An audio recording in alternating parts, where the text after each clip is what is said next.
So then, Nitro, number 162, also October 19th, 1998. They recapped all the nonsense with the Horsemen last week. Thankfully, it only took about 5 minutes. Saturn versus Chaos. Saturn was super over. Chaos goes to do... Austin called it the stun gun when it was his finisher, but you lift a guy up, you just drop his neck on the ropes. Chaos goes to do this move and just misses the ropes entirely and just dumps Saturn out of the ring. And thankfully Saturn was alert and broke his fall in the apron, but he could have died. Yeah. So they keep going for a while. Everyone's cheering for Saturn. Makes his comeback. It's a super kick, belly-to-belly suplex, Falcon Arrow with a DVD for the win. Turned into a fun opener. So they always say that the two most important matches are the opener and the main event. But what they do not mention is that the two most fun matches are also the opener and the main event. I worked way more openers than I did main events. Sure. But you know what's great about the opener? You can fucking do anything, and the place goes nuts. Because they just got there, and they haven't seen nothing yet. These guys go out there, it's Saturn versus Chaos. Yeah. And... like 5 seconds into the match, Saturn hits like a neck breaker. The place goes nuts. This man took a bump. That man did something. The other guy fell down. He hits him with a forearm. Dude takes a bump. The place goes nuts. They were so into every move in this stupid match. Now, granted, by the end of 3 hours, they were tired. But man, what a match this must have been. We go from that to Mike Tenay talking to fans. Oh my God. He's talking to this fan, and I'm like, that fan looks exactly like Daivari. It was! It was? It was Daivari! The, which one? The one Sean Daivari. So... the older one. The older one, thank you. Yeah. Well, how about that then? I know. I just looked at him, and I'm like, that guy looks fucking exactly like a young Daivari. I'm trying to do the math in my head. Yeah? And I looked it up, and it was him. There you go, then. Now, that being said, I didn't know it was Daivari. All I knew is that Shivani says Mike Tenay is the only man who can do this job, or would want to. Tony was in rare form on this show. So, Tenay talks to fans. Then we get Nitro party clips. I don't know what was going on at this party, but the thing they showed more than anything else was the hot dogs. Oh, man, I was so hungry. I'm hungry now. It's SmackDown. So I go to get some food, and I was going to get a chicken. There's no good food there. You have no good choices. So I was going to get a chicken strip basket and a hot dog. And the guy goes, going to be a 10-minute wait for hot dogs. Oh, my God. I'm like, 10 minutes to make a fucking hot dog? Which, by the way, listen, as God is my witness, this is a true story, okay? On Thursday, what was I ranting about on this show? I won't lie to you, I've forgotten. Panera. Okay. Remember I went to Panera 2 weeks in a row, they had no bread. Right. Okay. There's a Whale Scout Helping Out event, Saturday. We've got to take an early morning ferry. I don't have time to make breakfast because I'll just die if I have to get up any earlier. So I get up and we just get right in the car and we start driving and I'm just going to eat something on the ferry. There's got to be something to eat on the ferry. Usually is. I swear to God, I get on this fucking boat and they've got that hot food area. Yeah. Like at a convenience store where everything's in foil. Sure. There's nothing but tater tots. And on the thing, it says hamburger, chicken burger, hot dog, all of these different food items. But there's nothing there. I go up to the front counter, I say, hey, are there any hamburgers, hot dogs, sausage breakfast sandwich, whatever? Is there anything that's going to be coming out of the oven soon? As I swear to fucking God, she goes, we ran out of bread, so we're not going to be cooking anything today. What? Well, that makes no sense. I had an ice cream sandwich for breakfast. Do you know how this fucked up my day? How did it fuck up your day? Monumentally. How is this now 3 times that I've tried to eat somewhere and they've been out of bread? I don't know. In a 2-week period. I don't know what to tell you. Is there a bread shortage? I'm going to Google it right now. You continue. I'm going to check. Okay, so we had to name the fans. Venezuela. Try that again. It's trying to use a, Venezuela? accent. Venezuela has a bread shortage. The government has decided bakers are the problem. No shit. So that's the only one I can find so far is Venezuela. What about America? Why is there no bread around here? Bread shortage, America. Nothing comes up. How about Seattle area? God damn it. Motherfucker. I'm so pissed. If they would have told me today there's a 10-minute wait on hot dogs because someone's going out to get bread, I do not even know what I would have done. All right, let's continue. Hey, Steiner versus Steiner video package. And after last week's show, the first hour of Nitro is all video packages. I skipped them now. So this happened. They recapped Chucky, Goldberg Page hype video, then some wrestling, some lucha, in fact. La Parca and Ciclope and Chavo Guerrero Jr. and Lizmark Jr. versus Psychosis and Hector Garza and El Dandy and Damien. The latter group, for those of you not keeping score, has already joined the LWO. So there's lots of cool wrestling here. There's 8 dudes hitting dives everywhere. The camera can't keep up. And the Parker starts using a chair. Psychosis pins Ciclope with a top rope leg drop. Only when all of this is done do I realize, and only then because the announcers pointed out, La Parca had wiped out his own partner, Ciclope, with a chair leading to the pin. So Eddie comes out to celebrate with his crew, says the stronger than ever now. We know La Parca deserves to join. Passes Parca a t-shirt. Parca is happy. The crowd was not. They were chanting USA. You know, if Eddie would have just wrestled in these matches, it probably would have gone quite far in getting over the LWO. Instead, they're just out there doing the same damn matches, but wearing a t-shirt now. Mm-hmm. And then Eddie comes out for a bad promo afterwards. Yes. This ain't working. This LWO. And a Bret Hart Sting video package. Canyon versus Scott Putski. Okay, listen to me. Canyon was a friend of mine. God rest his soul. His matches are not holding up. No. Now, to be fair, in 1998, it probably was pretty fun to watch a guy just do a whole bunch of moves. He sure does. But you know what? In 2017, I've seen 20 more years of guys just doing moves. And now this guy just doing some moves ain't doing it for me. Canyon did 87 finishers in this match. Canyon was the guy who breaks out the wrestling video game and just does the high power moves for 10 minutes. Finish after finish after finish after finish after finish. And then it says, all right, brother, punch me. And they start selling for punches. This did more damage than the face buster off the steps onto the apron, I guess. Canyon finally won with a flatliner. God rest his soul, this did suck. Small nugget of wisdom for all the wrestlers out there listening to this right now. Moves, like just doing a bunch of moves, it doesn't hold up. But psychology holds up over 20 years. A Hogan Warrior video package. Scott Steiner comes out for a promo.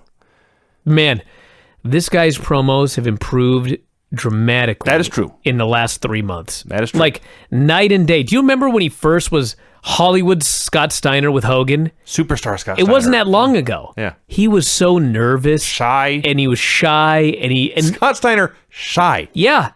It is amazing because you watch and you're like, God, I just remember him being so awesome on these crazy Scott Steiner Big Papa Pump promos. Like, when does he figure it out? Well, the answer was, didn't take long. No. This guy is overflowing with confidence now. He's totally figured it out. Starts running down Buff Bagwell and Mama Bagwell, says she's a tramp. He called out any of the Minnesota Vikings to come fight him. Before any could answer, Rick Steiner appears on stage. He says he shouldn't pick on the Vikings. They're undefeated, and Scott's not doing anything to nobody. He challenges Scott to fight, but Scott bails. Dude, let's not brush over this. I'm looking at this. How long did this go? This was the best of Rick Steiner. He was so awesome. He puts over the Vikings. He puts over Minnesota. and he says, Scott, you're nothing but little Scotty Steiner to me right now. Challenges him to a fight. They go back and forth.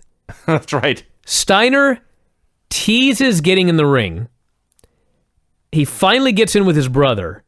Scott does. Yep. Scott says, I want this to be a fair fight. And Rick just says, hell no, and punches him and beats his ass. It was like such an awesome beating he laid on his brother. Like, I'm not doing this justice. I watched this a while ago, but I'm telling you right now, Rick Steiner is not as big and he is not as jacked as his brother. No.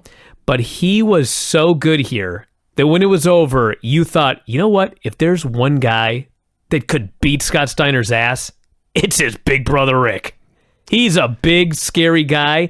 And worse, he's like a big, scary, kind of dumb guy that just doesn't give a shit. The most dangerous kind. I will add another detail. He's a big, scary guy who doesn't give a shit, but he is trained. Yeah. He can take your ass down whenever he wants. He may not be physically quite as big, but he's the big brother. Oh, yeah. Yeah. And the moment specifically you were underselling is when Scott says, is this going to be a fair fight? Yeah, the heel Scott Steiner. Is this going to be a fair fight? And Rick just says, no, punch. It was so fucking The timing great. was so awesome. This was so great. Scott came up bleeding from the side of the head, I assume from the microphone shot. So Scott grabs a chair, or Scott hits a pair of low blows. Then he hits Rick in the ass with a chair. They try to claim it was the knee, but I know what I saw. Then Buff runs out. He is still wearing an NWO shirt, but he chases away the NWO member Scott Steiner. Actually, first Scott passes him the chair, says, hit Rick. But Buff swings at Scott, then Scott bails, and everyone cheers for Buff. And they go to commercial, and like an hour later, they say, oh, by the way, here's what happened in that commercial break, and it was Buff tearing off his NWO shirt. I have no idea. First of all, zero memory of this. Like, this is alternate universe Nitro now. Moreover, I don't know where it's going, and it's all just so weird. This second wave Buff babyface stuff. The only thing I can figure is they're going to do the match at the pay-per-view, and Buff is going to screw Rick and be back with Scott. This would explain why I'd forgotten it, Yes. but it's so weird. All I know is this was the best thing on the show. The Nitro Girls made like an 8th appearance, and then they had a video package, and we're still in the first hour. So they're plugging UNICEF, which I don't know if it's still a thing or not, honestly, but they used to collect money and give it to needy people all over the world. So Goldberg is signing autographs, and there's like a dozen kids around him, and they're all chanting his name in the most wooden manner possible. Goldberg, Goldberg. And then they all say, trick or treat for UNICEF. And Goldberg looks at the camera and gives a big thumbs up. That was awesome. Fit Finlay versus the British Bulldog. First of all, I know Bulldog was probably, his back was killing him probably by this point. But he was having a lot of trouble keeping up with Finlay. It's not like he's a clumsy guy. You know what's funny is he hurt his back and got that bad infection falling on the trap door. Mm-hmm. Tom and I have been watching all of the Royal Rumbles. We just watched Royal Rumble 2000. Bulldog's just in there wrestling. That's true. Like, what? Another weird thing. It is very weird. So Alex Wright comes out, hits David with a drop kick. In my memory, like, this period is the beginning and the end of Bulldog's career. But it's not. Well, it is. Well, it is, but I mean, he just... It dies a very slow death. He does keep going. The career does. That was a poor choice of words. So, Finlay hits Bulldog with the laziest tombstone of all time. A tombstone is supposed to be a head-dropping move, and he picks him up and just slams him down on his back. Well, I think he got him up and realized, God damn, his head's low. I ain't saving this one. Maybe that was it. Yeah. So Finlay wins. Then he attacks Alex. So the whole thing is they're having a feud over who is the best wrestler from all of Europe. At this point, Larry Zbyszko, who has wrestled all over the world. Too bad they don't have a European title. That'd solve that problem. Wouldn't it, though? Larry asks, is Ireland part of Europe? And the tone of his voice, I don't think he was making a joke or playing a role. I think he honestly didn't know. The answer is yes, in case any of you or Larry are listening. But is it part of the UK? Ireland is not. Although Finlay's from Belfast, which is. Well, look at that. Uh-huh. No wonder Larry was confused. Well, they're both in Europe. That's true. Mean Gene interviewed Chris Jericho, who had a huge babyface reaction, which is funny. Ralphus is back. God, this thing. Jericho is still trying to get his match with Greenberg. Mm-hmm. He's running down DDP. Page comes out and he says, I can't remember the exact verbiage. It was something like, "What's up, Jericho?" He called him Jerkico. So he calls him Jericho. And like the moment it comes out of his mouth, you could tell he just realized, I'm so fucking embarrassed. Because he paused and he goes, "That one was right out of your playbook, Jericho." You know what's funny about this? This is one of the things I do remember crystal clear 19 years later. You and I watched it. We had the same reaction. That was a terrible line. And then the next day, or whenever you went to your next gymnastics class to coach the kids, all the kids were talking about it. It was the coolest thing they ever saw. Really? He called him Jerkico. I couldn't believe that happened. My other favorite part is he booted Ralphus right in the gut and said, "Get away from me." Ralphus was not a security guard. He was a fat guy that worked there. He was nothing. He was like a truck driver or something. I can't even remember. And here's DDP just booting this guy in the guts. So anyway, yes, Gene said they would have a match later. I guess Gene can book matches. Yeah, DDP wants a match and Jericho's not interested in. Gene signed the match anyway. And then he goes, "Hey, Ralphus, get yourself some teeth." Like, what a dick. A total dick. So they're at the Target Center in Minneapolis, which is a big fancy arena, and has several bars there, and in one of them is Scott Hall in his gear drinking beer with all the fans. What's so funny about it is it's a little bit later on, but Hall's in this bar, and the announcers have to talk about how sad it is. But the segment is Hall sitting there, and he's just surrounded by women who are just fawning all over him. I'm like, okay, he could be at Nitro. He could be in the ring wrestling, beat up. But he's here being fun. It was just like, this is not the worst day for Scott Hall right here. No, that's for sure. Wrath versus Tokyo Magnum. We are to the point now where, from the moment he steps out, Wrath is getting megastar reactions. Everyone's totally into him. He went for like a minute and went with a meltdown, and everyone loved him. Let's talk about the most important thing. Forget all this. Wrath versus Meng has been signed for Halloween Havoc on Sunday. That's going to happen. Oh my God. Oh, it's going to be, could be glorious. Could be. Here was the point where they finally showed Buff tearing off his NWO shirt earlier. The Dancing Dildos were supposed to wrestle Super Kalo and Silver King, but then Kalo and King come out and they just point to the back, and out comes Arn Anderson, Chris Benoit, and Dean Malenko. And the Luchadors have apparently just yielded their match to these two. Bischoff comes out, hits the announce desk, says the Horsemen, Kalo, and Silver King are all working for free tonight. They have all breached their contracts. He's got a point. These are not the men Alex and Disco would sign to wrestle. So the Horsemen squashed them. Benoit tapped out Disco with a crossface, and that was that. This was his first Benoit match on Nitro in months. Yeah. Boy, oh boy. He had a lot of pent-up aggression. He did. That he took out on Disco Inferno. Also did. Blew snot all over him, I think, for the first time. It was something else. I just can't believe they have the balls to do a wrestlers versus management storyline while their rivals at the exact same time are doing Austin McMahon. Yep. Well, to be fair, the Bischoff Flair management storyline is totally built on real life. It was. And real life happens. I guess so. Here, Paul was at the bar entertaining some ladies. Just his harem. Yeah, he's having a great time. The announcers are all sad for him. Yes. I'm like, trust me. Trust me. It is not better to be on WCW Monday Nitro. Jericho and DDP.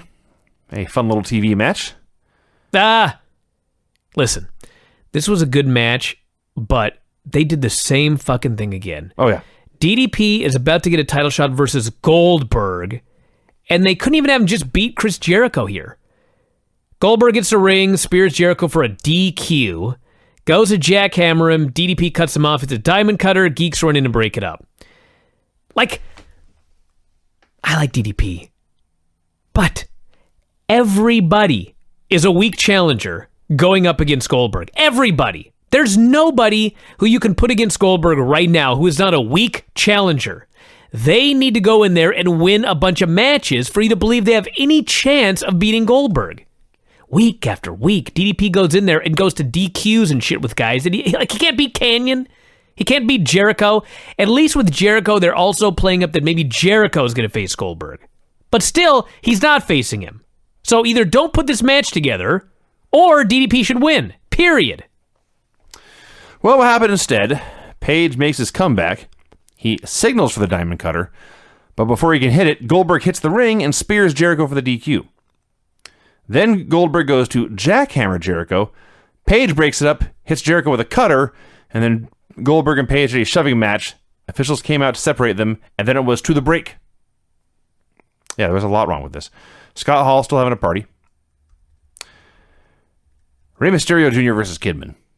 Oh. I saw your tweet about this. Oh. We are on similar wavelengths. Dude. First off, Ray's back. They announced it's been a tough year. He's had multiple knee surgeries. He's 100%, they claim. He's out there with a fucking bionic leg. He's got the biggest knee brace you've ever seen in your life. This goes on and on and on. Let me tell you something. The fans are chanting Green Bay sucks. Yeah. I could look down on the network. You can see a little dot for when the match starts and a little dot for when the match ends. So I knew this was going to go a while. I didn't have those dots. So I knew from the get-go they were going to go a while. And they start doing some mat wrestling. And I said, these guys are going to start slow. They got a lot of time to work up. They're going to build to a big finish, and it's going to be awesome. And I kept waiting, and I kept waiting, and I kept waiting. And the next thing you know, the bell rings, and it's a time limit draw. And they never got out of first gear. This is so shockingly bad. I'll tell you what I experienced. I didn't know it was going to go a long time. I'm just watching this match, and it's okay. And then Ray makes his comeback, and they're trading near falls. And I'm thinking this is pretty good. And then Kidman grabs a chin lock in the middle of Ray's comeback. I was like, what? And then he gets the heat again. Yep. And they keep going. Fans are chanting Green Bay sucks. They're so bored. They're turning on the match. Mm-hmm. They claimed it was what's the time limit? 10 minutes? There's no way this was 10 minutes. It felt like 30. Minimum 15. Went on forever. And when it was over, it was like, it wasn't bad, but it was the worst good match I'd seen all year. That's the only way I can describe it. Oh, that's giving pretty... I've seen bad matches. This was not a bad match, but it was the worst good match I've seen in forever. They go and they go and they go, and the bell just rings. And the crowd, which had been quiet and bored and asleep and chanting for sports ball teams, just go, boo! They were so pissed. They had to sit through this whole thing and didn't even get a finish. It was just a time limit draw. What a complete failure this was. Gene brings out the mayor of Milwaukee. Oh, man, I got to talk about this. So, Gene, as Vinny noted, brings out the mayor. I had just watched the longest fucking match in the world. And the next segment is Gene bringing out the mayor. And the very first thing I thought is, what is on Raw right now? Who isn't turning the channel right now? Now, if I had a clicker, I would have turned the channel before I found out that, in fact, she called out Ric Flair. She announces it's Ric Flair Day in Minneapolis. Bischoff comes out. He's storming down the aisle, and the camera is showing him walk down the aisle, and it's about to cut away back to the ring again, but right before it cuts away, he is obliterated with a drink. Just drenched. They cut back to the ring, and without even skipping a beat, Gene says, "Talk about throwing a wet blanket on the fire." And Tony adds deadpan, literally. Everybody hated Bischoff. He gets in the ring. He's going after the mayor about how Flair's not supposed to be there. And then, as God is my witness, this mayor cut a better promo than 95% of the Raw roster today. Was she not unbelievably great? She just tore Eric apart. She eviscerated this guy. It was so great. And they arrested him, or they told him to get out of here. He was going to go to jail. They said he had unpaid warrants. This segment started out like, I couldn't even believe it was on TV. And by the time it was over, I was like, this was the second best segment on the show, behind Scott and Rick. So Bischoff is told he has 20 minutes to vacate the premises. He promises to contact his attorney and return before the end of the show. He storms backstage to find his car is being towed. And as the tow truck driver starts to pull away and drive down the street, Eric gives chase. And like 20 seconds go by, and Eric is keep maintaining pace. This tow truck driver is not pulling away. Eric was fast. Got to give this guy credit. After all of this stuff that happened with Flair, I mean, I said it last week, but the more I watch, this dude's selling. Flair's getting his revenge on Eric Bischoff. Every single week he's humiliating this guy. Now, unfortunately for Eric, like on the other channel, it's much better. Yes. But he is doing his best to sell for Ric Flair now. It's not going to end well, but... All right. The next scheduled match was a 6-man. Scott Hall, Stevie Ray, and Scott Norton versus Conan, Lex Luger, and Kevin Nash. So, Stevie Ray and Norton come out. They don't know where Hall is. They're confused. Finally, he comes out and stumbles his way down there. Then Conan and Lex come out, but they don't have Kevin Nash. They look at each other, they look at the ring, they look around, they look at the back. Kevin Nash isn't even out there, and they do the biggest pyro show I've ever seen. There's never been a WrestleMania with a pyro show like this. Just boom, pop, fizz, forever. Just pyro on pyro on pyro on pyro on pyro for no one. They ring the bell to start the match. Conan, by the way, Nash is gone. Him and Luger look to the back like, fuck, where is this guy? And then Conan just does his usual spiel. Conan does happy as can be. I guess I'll just be bowdy and rowdy. The bell rings to start the match, then they cut backstage and we see Nash. And we cut back to the ring where no one's wrestling because they're all just watching the big screen. Nash is carrying a beverage and stumbling about and getting lost and giggling, and he shows up on the ramp and everyone cheers. And Hall thought it was cool. He wanted to party with them and they wanted to party with each other, but their partners got them out of the ring so the sober dudes could fight. But then it occurred to me, I am pretty sure I would rather watch Scott Hall and Kevin Nash drunk than Conan and Stevie Ray sober. So they're doing some stuff and it goes on, and then Hall tags himself in, and then Nash tags himself in, and they both stumble into the ring, and they're laughing, and they're having a grand old time. And then Hall turns his back, and Nash stands straight up. He reveals that his red Solo cup is empty, and then he boots the beer out of Scott's hand and starts tearing him apart. He ping-pongs everybody, falls out of the ring. The ref just waves off the match, just stops, rings the bell. Tony Schiavone says, quote, "I don't know why the bell sounded." When that bell rang in this match, the fans, they just booed. Like, what? Why is this a DQ? Tony has no idea. I mean, literally, Nash... I'm trying to figure this out. I don't even know who would have won.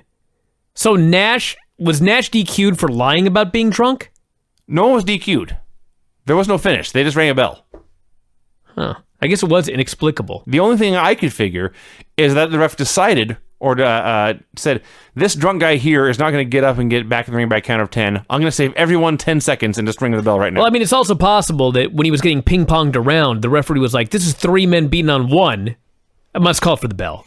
Wow, that's... I mean, one way or the other. That never occurred to me. This was so stupid. It sure was. It sure was. Hollywood Hogan versus Horus. Oh, my God. Are you kidding me? Earlier in the show, Hogan had demanded this.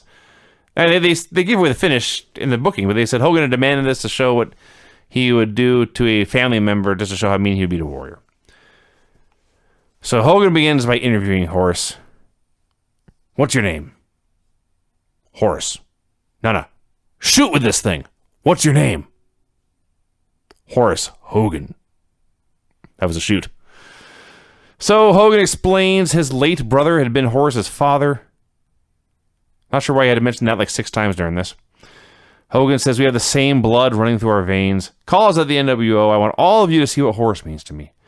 Says, I have let you fight your own battles. Over and over again, every time I see you, I see my dead brother. And I love you. Says Hogan, I love Horus so much, I give him the shirt off my back.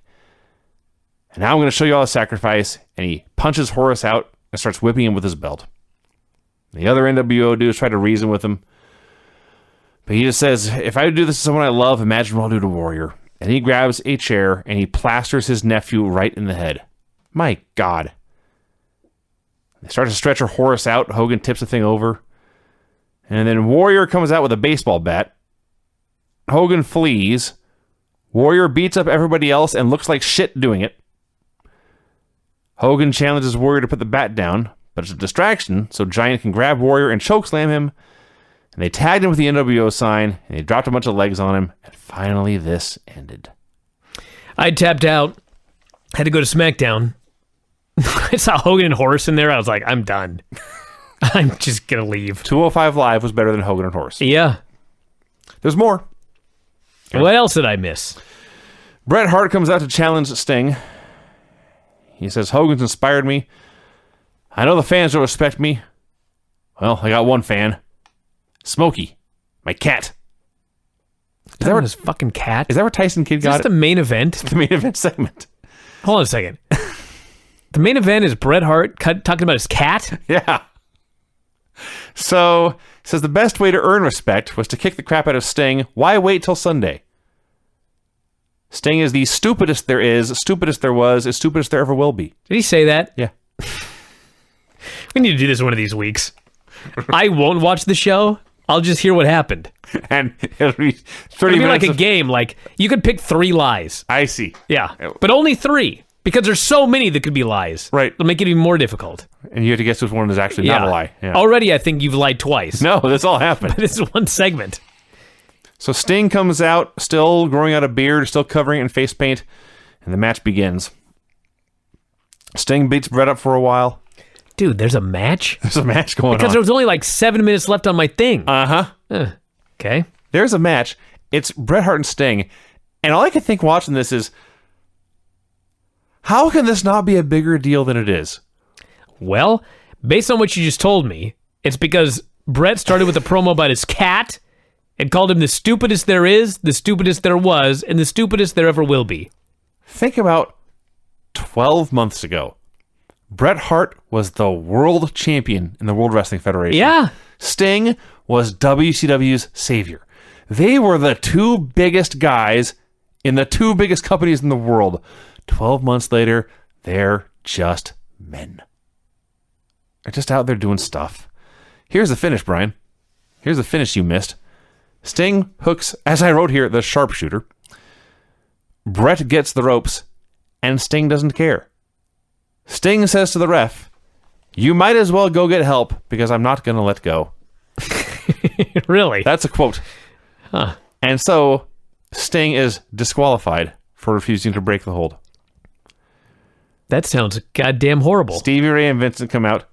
Sting beats their ass. As Sting is beating the NWO's ass, garbage is filling the ring. These fans are so outraged. That was what really motivated me to check the finishes on Nitro. And to be fair, they weren't terrible until like the last half. But the finishes on Nitro were. Clean pin. Pin after one guy hit his own partner with a chair. Clean pin. Pin after interference by a German. Clean pin. And then submission after one team replaced each other, or replaced another. Disqualification. Draw. No contest. No match. DQ. Man, this sounds like an awesome show. What a Monday Nitro. This is not a good show for wrestling. What a Monday night. This is not a good show for logic. You could argue it's not a good show for good taste, considering one show was built around a murder. But at least Raw was memorable. Well, there you go, everybody. There you go. The Monday Night Wars continue every Tuesday here on the Brian and Vinny Show. So we're going to wrap it up. The Filthy Show may be Friday. Maybe tomorrow, maybe Friday. We're dealing with a scheduling issue, a potential scheduling issue, but it will be here this week, fear not. And all the usual shows as well. Observer Live tomorrow, Observer Radio. Lots of stuff, so check it out, and that's it. We will talk to you again after a while. Adios.